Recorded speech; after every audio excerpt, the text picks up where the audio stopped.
Happy नवरात्रे। कैसे हैं आप लोग? आई होप सब ठीक होंगे। माता रानी सारी खुशियाँ आप लोगों को दे। मैं लास्ट वीडियो में बताई थी कि मैं माता रानी का चैती नवरात्रे क्यों करना चाहती थी, जबकि हमारे ससुराल में नहीं होता है। और आज मैं बताऊंगी कि मैं 2017 में सोची थी करने के लिए, और मैं 2024 में मतलब स्टार्ट की हूँ। तो इतने सालों में मैंने क्यों नहीं किया, क्यों नहीं मैं व्रत को स्टार्ट कर पाई, और मैं क्यों मतलब 17-18 में करना चाह रही थी। तो माता रानी मतलब मैंने पहले भी बोला ना कि हम बच्चे भले ही गलती करें, कुछ भी करें, माता रानी की कृपा हमारे पास हमेशा बनी रहती है। ये जो वीडियो सब देख रहे हैं, मतलब कई मंदिर में गई हूँ। ये माँ काली मंदिर है दिल्ली में, वहाँ हम लोग 5 बजे सुबह गए हुए थे, वो सारा वीडियो है। और लोटस टेम्पल, मतलब कई मंदिर गए हैं हम लोग, तो वो सारा मिक्स वीडियो होगा। लेकिन टॉपिक कुछ और है, मतलब नवरात्रि से ही रिलेटिव है, लेकिन वीडियो सारे मिक्स है। माता रानी का, शिव जी के, सारे मंदिर का मिक्स है।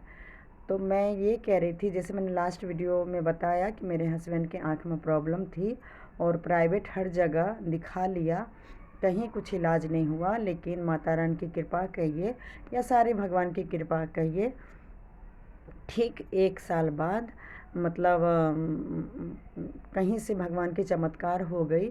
और जो दिल्ली एम्स में मना किए थे कि नहीं ऑपरेशन हो पाएगा, आप लोग यकीन कीजिएगा, मैं बार बार मेरे वीडियो में आप लोग देख रहे होंगे भगवान की गुणगान गाते हुए, क्योंकि देखिए सच में वही है, बाकी कोई नहीं है। कोई भी सच में कोई भी सगे रिलेटिव नहीं है, इसलिए हमेशा भगवान को मानिए।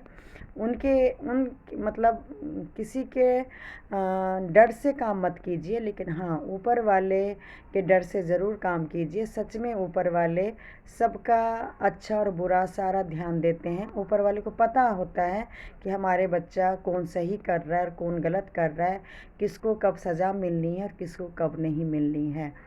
तो वही हुआ, परीक्षा तो हमने बहुत दिया मेरे और हस्बैंड जा के, लेकिन वही दिल्ली के एम्स में 2018 के नवरात्रि के दिनों में ही, यही चैती नवरात्रि के दिनों में ऑपरेशन हुआ और सक्सेस भी रहा। और फिर मतलब उस दिन तो मैं बिल्कुल ही तय कर चुकी थी, क्योंकि वो नवरात्रे तो निकल गए थे, 2-4 सात नवरात्रे हो गया था, तब हम लोग घर लौट के आए थे।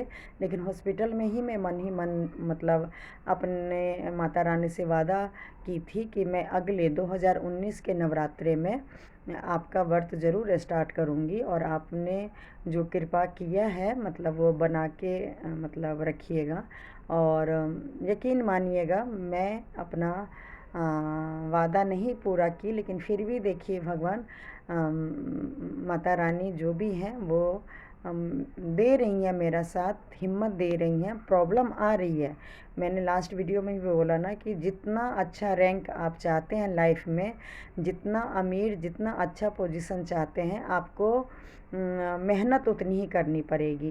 तो अगर आप दुनिया के नज़र में छोड़िए, लेकिन अगर आप भगवान के नज़र में अच्छा बनना चाहते हैं, सच्चा बनना चाहते हैं, सच में आप भगवान के भक्त बनना चाहते हैं, तो आप अगल बगल ध्यान दीजिएगा। जो ज़्यादा भगवान पे विश्वास करते हैं, ज़्यादा उनको मानते हैं, जो जिनको भगवान पे ज़्यादा आस्था है, सच में उनकी परीक्षा ज़्यादा भगवान लेते हैं। वो मतलब बीच बीच में चेक करते रहते हैं कि ये बच्चा मेरे लायक है या नहीं, जो ये वादा कर रहा है या कर रही है, सच में मतलब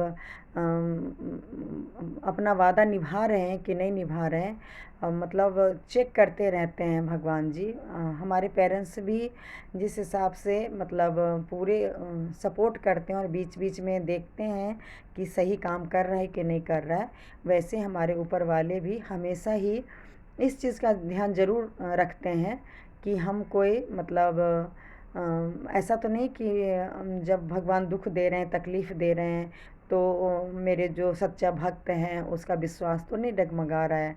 मतलब इस तरीके से वो बीच बीच में जो है अपने भक्तों की परीक्षा लेते हैं। तो मेरे साथ भी यही हुआ। मतलब कई सालों से मुझे परीक्षा मेरा ले रहे हैं, लेकिन मैं भी सही बोलूँ बड़ी शिद्दत से वो परीक्षा दे रही हूँ और अभी तक तो मैं पास हुई हूँ।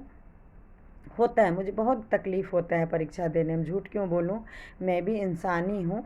लेकिन हाँ, ऊपर वाले का साथ है और मेरा जो विश्वास है तो सही में ऊपर वाले साथ दे रहे हैं।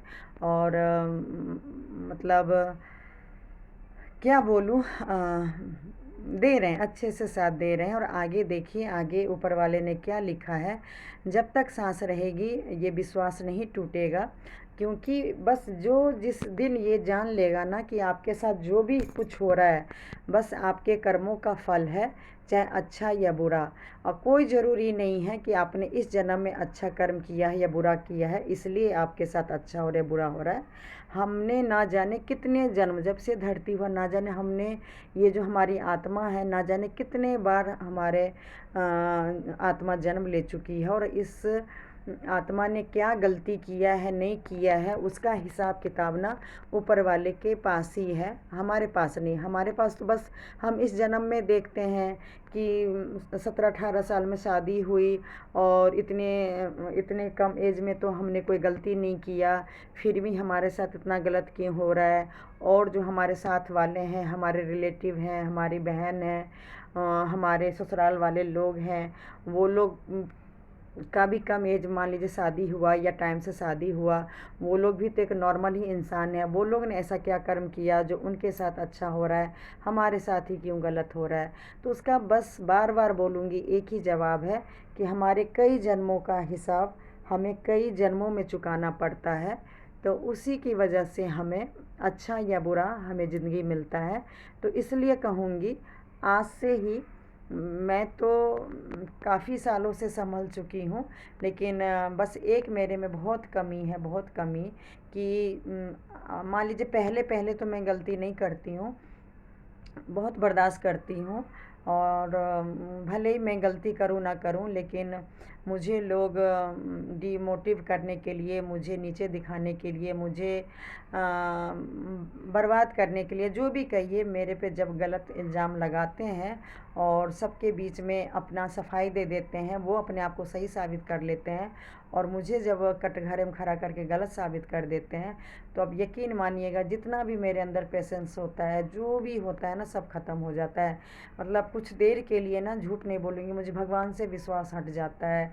मतलब मुझे पता है भगवान परीक्षा लेते हैं मेरे पेशेंस का, लेकिन मैं खो देती हूँ पेशेंस। और सफाई देने के चक्कर में ना, मैंने ये नहीं किया, सामने वाले ने ये किया, मेरी गलती नहीं है, इसने पहले ये बोला ये बोला, उसके चक्कर में ना मतलब मैं इतना बोलती हूँ, इतना बोलती हूँ, इतना एनर्जी वेस्ट करती हूँ कि कहते हैं ना, आपने ज़िंदगी में जितना भी अच्छा किया हो कर्म, वो सारा मतलब मिट जाते हैं, सब बर्बाद हो जाते हैं। सारी अच्छाई आपकी, आपने अगर एक गलती किया तो सब मतलब वो गलती के सामने ना आपकी सारी अच्छाई बर्बाद हो जाती है, बेकार हो जाती है। तो सही बोलूँ, मेरी ज़िंदगी में ना ये सबसे मेरी ज़िंदगी का माइनस पॉइंट है। मैं इस पे ना, अगर भगवान मुझे सांस देंगे तो इस चीज़ पे मैं ज़रूर काम करूँगी और कर भी रही हूँ और आगे भी मैं करती रहूँगी। और जो लोग भी मेरे नेचर के हैं, मुझे पता है वो गलत नहीं है, लेकिन उनको सफाई देने के चक्कर में बहुत ही बोलना पड़ता है। और बोलते बोलते आप समझ रहे हैं ना, बहुत ही गलत शब्दों का इस्तेमाल करना पड़ता है, या मतलब गलत गलत चीज़ फिर बोलना पड़ता है, जो कि आपका आत्मा गवाह नहीं दे रही है। लेकिन फिर भी आप अपने सफाई के लिए दूसरे को, फिर जो लोगों ने सच में गलत किया है उसको गलत साबित करने के लिए आपको भी, कहते हैं ना, कीचड़ को साफ़ करने के लिए आपको कीचड़ में जाना पड़ेगा, नहीं तो कभी भी वो कीचड़ साफ़ नहीं होगा। तो मेरे साथ भी कई बार ऐसा हुआ है, कई बार लाइफ में हुआ है कि सफाई देते देते ना मैं मतलब अति हो जाती हूँ, मैं थक जाती हूँ बोलते बोलते। मतलब सही बोलूँ तो गाली गलौज जितना दुनिया में जेंट्स लेडीज़ या षड्यंत्र रचते हैं या जितना नीचे दिखाते हैं, झूठ नहीं बोलूँगी, भगवान की अभी भी कृपा है, वो तो इतना लेवल नीचे नहीं गिराती हूँ। लेकिन गुस्सा में मतलब जो भी मैंने अच्छा बुरा जो भी मैंने किया 10 साल 20 साल, जो जिनके साथ भी मेरे साथ खटपट होती है, मतलब जो जो मैं छुपा के रखती हूँ कि आपकी ये गलती, आपकी वो गलती, आपने ये किया मेरे साथ, या दुनिया वाले के साथ आपने ये छल कपट किया, जो भी अंदर मैं छुपा के रखती हूँ ना, इतना फिर मुझे गुस्सा आता है कि मैं फिर सारा का सारा उनके सामने, वो कहते हैं ना, काला चिट्ठा मैं खोल देती हूँ। मतलब मैं पेशेंस मेरा बिल्कुल जवाब दे देता है। आज आप समझ सकते हैं, जब मैं किसी का सच में रियलिटी में काला चिट्ठा खोल दूँगी, तो भाई वो मेरे से आगे रिश्ता कैसे रखेंगे, क्योंकि उनको पता चल जाता है कि भाई ये तो मेरे बारे में सब कुछ जानती है, अब इससे दूरी बना लो। क्योंकि वो किस मुंह से, कहते हैं ना, वो किस मुंह से मेरे साथ रिश्ता रखेंगे। तो मेरे रिश्ते ना कई सारे इस वजह से ख़राब हुए। मैं गलत नहीं होती हूँ, सामने वाला गलत होते हैं, लेकिन फिर मुझे उनको गलत साबित करने के चक्कर में मुझे सारे काले चिट्ठी उनके बारे में खोलना पड़ता है, और फिर उसके बाद रिश्ते ख़त्म हो जाते हैं। तो मैं कहाँ, शायद मैं भटक गई। टॉपिक था कि मैं क्यों पूजा नवरात्रि का करना चाह रही थी।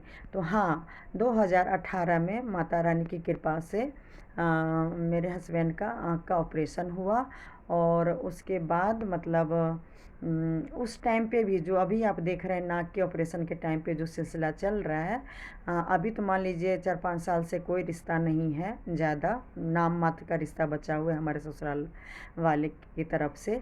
लेकिन उन दिनों में सच बोल रही हूँ, अब अंदर से वो लोग जो भी नाटक करे, जो भी करे, मुझे नहीं पता, लेकिन बाहर से मतलब कोई भी ऐसा रिश्ता नहीं था जिससे कि वो लोग साथ ना दे। लेकिन फिर भी साल भर तो चलो नहीं साथ दिए, किसी तरह जब मैंने डेट लिया, और उसमें जब मैं हस्बैंड को एडमिट करवाई, तो उसके बाद उस टाइम भी जो मदद मुझे मिलना चाहिए था फादर लॉ से या देवर से या किसी भी लोगों से, वो नहीं मिला। और देवरानी से उस टाइम पे मिलता था, क्योंकि 2017 में जब मैं सारे डिपार्टमेंट में जो भी मैं नाम ली हूँ, डायबिटीज़ के, आँख के, पूरे शरीर का जो भी मैंने चेकअप करवाया, हस्बैंड का जो भी प्रॉब्लम था वो मैंने नॉर्मल करवाने की कोशिश की, वैसे ही देवर का भी किया। तो कहते हैं ना, सच में किसी के जब आप किसी के लिए कुछ करेंगे तो उसके अंदर आँखों में पानी होता है। तो उन दिनों में, आज और उन दिनों में मेरी देवरानी में यही फ़र्क था कि उन दिनों में शायद मतलब उसके आँख में पानी था, और वो क्योंकि वैसे तो मैं ये नहीं कह सकती गांव से आई है, वो कई साल हो गया उसको आए हुए, 2006 में उसका भी शादी हुआ, और हम लोग भी गांव में रहे हैं। लेकिन इसका मतलब ये नहीं है कि हम अकेले, हम लोग आते जाते नहीं, बहुत काम मैं खुद ही कर लेती हूँ, लेकिन वो अपना हस्बैंड पे डिपेंड है। तो खैर ये कोई बड़ी बात नहीं है, कई लेडीज़ आज भी हस्बैंड पे डिपेंड है, ये कोई पाप नहीं हुआ या मेरी कोई महानता नहीं है कि मैं अपने हस्बैंड का या कई लोगों का इलाज करवाती हूँ, क्योंकि वो मेरा एक तरह से सोचिए मेरा हॉबी तो नहीं कह सकते, लेकिन मेरा मतलब अंदर हुनर है कि कोई अगर तकलीफ़ में है तो मैं देख नहीं सकती, और कई साल जॉब की हूँ, तो जिसकी वजह से मैं सारा अकेले हैंडल कर लेती हूँ। लेकिन हाँ, देवरानी ने देवर से और फादर इन लॉ ससुर जी से बोला, और शायद मतलब झगड़ा भी की, थोड़ा बहुत बोली भी कि ऐसे टाइम पे जब इतना मतलब दीदी, मेरे को दीदी बोलती थी, मतलब अब पता नहीं क्या सोचती है मेरे बारे में। तो वो इतना की हैं तो आप लोग को जाना चाहिए। तो उस मेरे पीठ पीछे भी शायद देवर ने देवरानी से लड़ाई किया मेरे सामने। मैं बता दूं, 2-4 दिन हम हॉस्पिटल में रह के आए, और बीपी हाई होने के कारण ऑपरेशन कैंसिल हो गया। फिर हम 1-2 दिन के लिए आए थे, मेरी बड़ी बेटी का बर्थडे भी था मार्च में। बताई हूँ ना कि ऑपरेशन नवरात्रि में ही हुआ था, तो इस वजह से मेरी बेटी का बर्थडे भी पड़ा था, जैसे इस बार पड़ा है। तो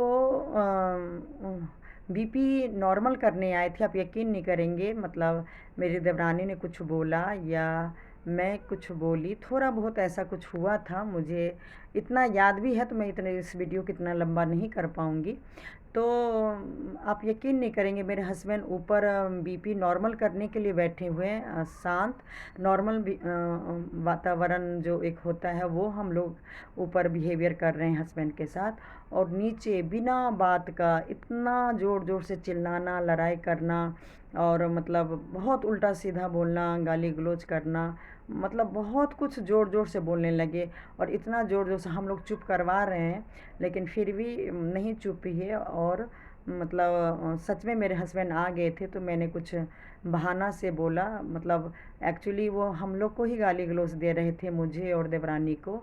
लेकिन मैंने बोला बच्चे की बात से झगड़ा हो रहा है, क्योंकि मतलब अब मैं क्या बोलूँ, कुल मिला के ये था कि उन्होंने एक नॉर्मल केस को, मतलब भाई बीमार है तो उनको कोई मतलब नहीं है, और उन्होंने बहुत उल्टा सीधा, मैं बताऊंगी नहीं। और उस टाइम पे भी मैंने, मेरी काफ़ी अच्छा रिश्ता था देवरानी से, तो मैंने उसी टाइम पे देवरानी को बोला, मैं बोली देखो जो भी है, मैं नाम भी अभी क्या लूँ उसका, तो मैं उसको यही समझाई थी कि देखो मेरा हस्बैंड को अगर ठीक होना होगा तो वो कैसे भी हो जाएंगे, लेकिन आज जो वो कर रहे हैं ना, मैं सही बोल रही हूँ, ऊपर वाले देख रहे हैं। और चलो हेल्प नहीं करो, लेकिन जानबूझ के ऑपरेशन ना हो या प्रॉब्लम क्रिएट करे, और या उनका भाई टेंशन में आए, बहुत कुछ बोला था मतलब। तो उसको भी बुरा लगा था कि सच में ऐसा नहीं करना चाहिए था, लेकिन कोई नहीं, वो सब अपनी किस्मत होती है। मैंने बोला ना, जैसे मैं अपना कर्म लेके आई हूँ, तो मेरे हस्बैंड भी अपना पिछले जन्म में कर्म खराब किए होंगे, झूठ नहीं बोलूँगी। मेरे साथ जितना मेरे हस्बैंड ने मंदिर में हूँ, और आज भी साथ दूंगी, मैं हस्बैंड को मरते दम तक मैं हस्बैंड के साथ दूंगी, लेकिन जितना मेरे साथ उन्होंने गलत किया, सही बोल रही हूँ, अपने भाई के बारे में, अपने माँ बाप का वो हमेशा मतलब बहुत ज़्यादा साथ देते हैं। एक बुराई जितना उनका भाई या उनका पापा मतलब लोगों के बारे में बोल रहे हैं कि बिजनेस कर रहा है और हिसाब नहीं दे रहा है, या कमाई नहीं दे रहा है, या कुछ भी, या हारी बीमारी में अगर साथ नहीं दे रहा है, सही बोलूँ वो मेरे हस्बैंड भले ही मेरा तबीयत ख़राब हुआ उसमें वो साथ ना दे, या वो अपना तबीयत का ध्यान नहीं दे, लेकिन आज भी अगर उनका पिता की तबीयत ख़राब होता है, या अगर भाई मान लीजिए फ्यूचर में होगा, जब तक अगर हम लोग इस घर मोहल्ले में रहें, यकीन मानिएगा बेझिझक वो जाएंगे। सच में मेरा देवर या मेरे सास ससुर ससुराल वाले बहुत लक्की है, बहुत लक्की हैं कि उन्होंने ऐसे बेटा को, या ऐसे उनका भाई है, मैं झूठ नहीं बोलूँगी। और ये सब फिर कोई लाइन ये मत पकड़ लीजिएगा कि मैं अब इस जॉइंट फैमिली को एक करने के लिए बोल रही हूँ या कोशिश कर रही हूँ, मंदिर में हूँ। अब जो जितना अति हो गया है ना, अति अति मतलब अति हो गया है, वो सभी मैं वीडियो लाऊंगी। तो उसका मेरा अब एक भी मकसद नहीं है कि मैं अब फैमिली को इकट्ठा देखना चाह रही हूँ, मतलब दुश्मनी भी नहीं निभाऊंगी, मतलब मैं कोई षड्यंत्र भी नहीं रचूंगी कि मैं ये फैमिली को तोड़ दूं। क्योंकि मैंने जितना पूजा पाठ इस फैमिली को, जब से मेरे हस्बैंड का सीरियस बीमारी हुआ, प्रॉब्लम हुआ, तब से मैं लगी ना, पूजा पाठ सब कुछ। सही बोलूँ, मुझे कई पंडित मिले और ऐसे तांत्रिक लोग भी मिले कि उनका कहना था कि जितना नफ़रत आपके सास ससुर से आपके प्रति, आपके पति के प्रति लोगों ने करवाया है ना, आप यकीन मानिए कुछ ऐसा तंत्र पूजा होता है कि आपके सास ससुर ना आपके देवर देवरानी को देखना नहीं चाहेगी, और आप लोग का राज होगा, आप बड़े बेटा बहू का राज होगा, सब कुछ होगा। मैं ऐसा हालत कर दूंगा, क्योंकि वो लोग ने आपके ऐसा ही हालत किया है। आप यकीन मानिएगा, तब भी मैंने यही बोला कि नहीं, कोई अगर किया है नहीं किया है, मेरे पास सबूत नहीं है, लेकिन हाँ हाँ सच में हमारा रिश्ता, खासकर मेरे हस्बैंड का रिश्ता, और खासकर उनके पिता के साथ जो रिश्ता था, वो अगर लोगों ने तुड़वाया है कि टूटा है, कि गलतफहमी के कारण, जिस कारण भी हुआ है, लेकिन हुआ है, सच में बहुत रिश्ता बर्बाद हुआ। मतलब मैं अपने फादर इन लॉ से भी कहना चाहूँगी कि आपने ना मतलब लोगों के चक्कर में ना, सच में भले आपका बेटा उतना पढ़ा लिखा नहीं, आपकी तरह गवर्नमेंट जॉब नहीं की, आपकी तरह लाखों कमाए नहीं, आपकी तरह घर बैठे आज की डेट में उनके पास लाखों पेंशन नहीं आ रहा है, लेकिन एक जो सच में जो बेटा, वो पति नहीं बन पाएंगे इस जन्म में, मुझे पता है। लेकिन वो जो सच में एक जो बेटा होना चाहिए ना, जो एक बेटा सच में ख्वाब देखता है, वो बेटा आपका सच में था। और देवर से भी कहना चाहूँगी, वो सच में एक जो राम, वो पैसे से मदद नहीं करेंगे आपका भाई, लेकिन वो लाजवाब भाई है। आज पीठ पीछे भी मतलब बहुत कुछ मैं जानने की कोशिश कर रही हूँ। आप यकीन नहीं करेंगे, अभी भी हॉस्पिटल में सिर्फ बचपन की बातें, सिर्फ बचपन की बातें, सिर्फ शादी से पहले की जो बातें थी, वही मेमोरी में आज भी हस्बैंड का है। अभी अभी के मतलब जुलाई में तो था ही, अभी जो मैं मार्च में हॉस्पिटल में एडमिट हम लोग रहे 12 दिन, बहुत बातें किए बहुत।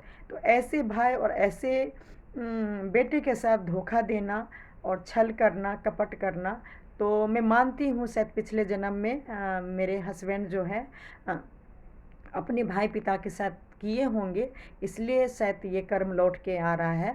और अगर नहीं तो आप लोग सच मानिए, आप लोग बहुत किस्मत वाले थे जो आपके ऐसा भाई और बेटा मिला। मैं कह रही हूँ एक बीवी के नाते, क्योंकि मैं एक वह सेम इंसान है, लेकिन मैं प्राउड फील नहीं कर सकती हूँ कि मेरा पति ऐसा है।